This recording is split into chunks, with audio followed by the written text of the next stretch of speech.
Hi, ಇವತ್ತು winter special gobi paratha ಹೇಗೆ ಮಾಡೋದು ಅಂತ ನೋಡೋಣ. ಇಲ್ಲಿ ಒಂದು ದೊಡ್ಡ ಗೋಬಿನ ಕ್ಲೀನ್ ಮಾಡಿ ಬಿಸಿನೀರಲ್ಲಿ ಉಪ್ಪಾಕಿ 2 ಸತಿ ತೊಳೆದಿಟ್ಕೊಂಡಿದ್ದೀನಿ. ಇದು ಒಂದು ಬಟ್ಟೆ ಮೇಲೆ ಒಂದು 10 ನಿಮಿಷಗಳ ಕಾಲ ಫುಲ್ ನೀರು ಡ್ರೈನ್ ಔಟ್ ಹಾಕಕ್ಬಿಡಿ. ನೀರಿರಬಾರ್ದು, ಫುಲ್ ನೀರೆಲ್ಲ ಹೋಗಿರಲಿ ಕಂಪ್ಲೀಟಾಗಿ. ಈಗ ಇದನ್ನು ನಾನು ಮಿಕ್ಸಿಗೆ ತರಿಯಾಗಿ ಈ ಥರ ರುಬ್ಕೊಂಡಿದ್ದೀನಿ. ಇದನ್ನು ತುರ್ಕೋಬೋದು ಕೂಡ, ನಾನು ಸ್ವಲ್ಪ ಬೇಗ ಆಗತ್ತೆ ಅಂತ ಈ ಥರ ತರಿ ಮಿಕ್ಸಿಲಿ ರುಬ್ಕೊಳ್ತೀನಿ. ನೀವು ಎಷ್ಟೇ ನೀರು ತೆಗೆದ್ರೂ ನೋಡಿ, ಇದು ತರಕಾರಿಲಿರೋ ನೀರು ತೇವಾಂಶ ಹಂಗೆ ಇರುತ್ತೆ. ಇದನ್ನು ಯಾವ ಥರ ಮಾಡೋದು ಅಂತ ನಾನು ಇಲ್ಲಿ ಮುಂದೆ ಹೇಳ್ಕೊಡ್ತೀನಿ. ಈ ಥರ ತರಿ ಇರಬೇಕು. ಇದು ಸ್ವಲ್ಪ ಡ್ರೈ ಆಗಿರಬೇಕು, ಇಲ್ಲಾಂದರೆ ಪರೋಟ ಲಟ್ಸೋಕ್ಕಾಗಲ್ಲ. ಇಲ್ಲಿ ಕೊತ್ತಂಬರಿ ಸೊಪ್ಪು, ಸ್ವಲ್ಪ ಶುಂಠಿ ಮತ್ತು ಹಸಿಮೆಣಸಿನ್ಕಾಯಿ ಸಣ್ಣದಾಗಿ ಹಚ್ಕೊಂಡಿರೋದು, ಅರ್ಧ ಹಸಿಮೆಣಸಿನ ಪುಡಿ, 1 ಚಮಚ ಮೆಣಸಿನ ಪುಡಿ, 1.5 ಚಮಚ ಧನಿಯಾ ಪುಡಿ, ಅರ್ಧ ಮುಕ್ಕಾಲು ಸ್ಪೂನ್ ಗರಂ ಮಸಾಲ,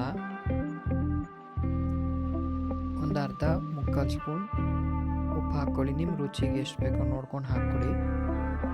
ಇಲ್ಲಿ ನಾನು ಹುರ್ಗಡ್ಲೆ ಪುಡಿ ಹಾಕ್ಕೊಳ್ತಾ ಇದ್ದೀನಿ. ಇದರಿಂದ ಎಲ್ಲ ಅದು ತೇವಾಂಶ ಇರುತ್ತಲ್ಲ ನೀರಿಂದು, ಅದು ಫುಲ್ಲು ಹೀರ್ಕೊಳ್ಳುತ್ತೆ. ಇದು ಆ ಕಡೆ ಸೈಡ್ನವರು ಸ್ವಲ್ಪ ಕಡಲೆ ಹಿಟ್ಟು ಯೂಸ್ ಮಾಡ್ತಾರೆ. ನಾನು ಇದು ತುಂಬಾ ಟೇಸ್ಟ್ ಆಗಿರುತ್ತೆ ಅಂತ ಹುರ್ಗಡ್ಲೆ ಪುಡಿ ಹಾಕ್ಕೊಳ್ತೀನಿ. ಇದು ನೋಡಿ, ಇದು ಫುಲ್ಲು ನೀರಿನ ಅಂಶ ಫುಲ್ಲು ಎಳ್ಕೊಂಡಿದೆ. ಇದು ಈ ಥರ ಇದ್ದರೆ ನಿಮಗೆ ಪರೋಟ ತುಂಬ ಚೆನ್ನಾಗಿ ಬರುತ್ತೆ. ಈಗ ಟೇಸ್ಟ್ ಮಾಡಿ ನೋಡಿ ಒಂದ್ಸತಿ, ಉಪ್ಪು ಖಾರ ಇದು ಮಸಾಲೆನೆಲ್ಲ. ನನಗೆ ಇನ್ನೊಂದು ಸ್ವಲ್ಪ ಆ್ಯಡ್ ಮಾಡ್ತಾ ಇಲ್ಲಿ, ಇನ್ನೊಂದು 1.5 ಸ್ಪೂನ್ ಹುರ್ಗಡ್ಲೆ ಪುಡಿ, ಮತ್ತು ಅದನ್ನು ಅಡ್ಜಸ್ಟ್ ಮಾಡ್ಕೊಳ್ಳೋಕ್ಕೆ ಸ್ವಲ್ಪ ಉಪ್ಪು, ಹಸಿಮೆಣಸಿನ ಪುಡಿನ ಆ್ಯಡ್ ಮಾಡ್ತೀನಿ ಇಲ್ಲಿ.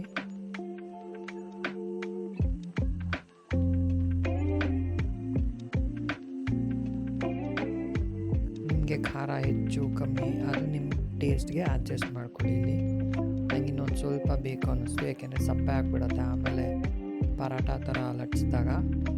ಅದಕ್ಕೆ ಇಲ್ಲೊಂಚೂರು ಆ್ಯಡ್ ಮಾಡಿಕೊಂಡೆ. ಈಗ ಇದು ಕರೆಕ್ಟಾಗಿದೆ.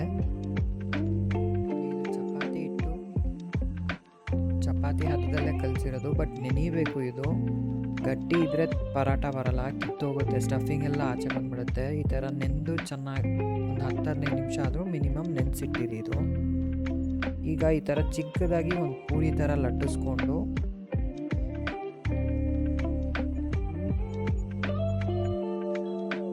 ಫಿಲ್ಲಿಂಗ್ ಹಾಕ್ಕೊಳ್ಳೋಣ ಮಧ್ಯ.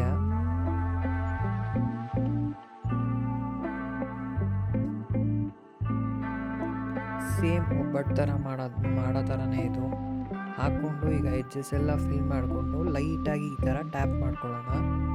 ಎಲ್ಲ ಪಲ್ಯನೂ ಸ್ಪ್ರೆಡ್ ಆಗಬೇಕು. ಅದಾದಮೇಲೆ ಈ ಥರ ನಿಧಾನಕ್ಕೆ ಲಟ್ಸ್ಕೊಳ್ಳಿ, ತುಂಬ ಪ್ರೆಷರ್ ಕೊಡಬೇಡಿ. ನೋಡಿ, ಒಂಚೂರು ಔಟ್ಸೈಡ್ ಬರಲ್ಲ, ಇದು ನೀಟಾಗಿ ಬರುತ್ತೆ.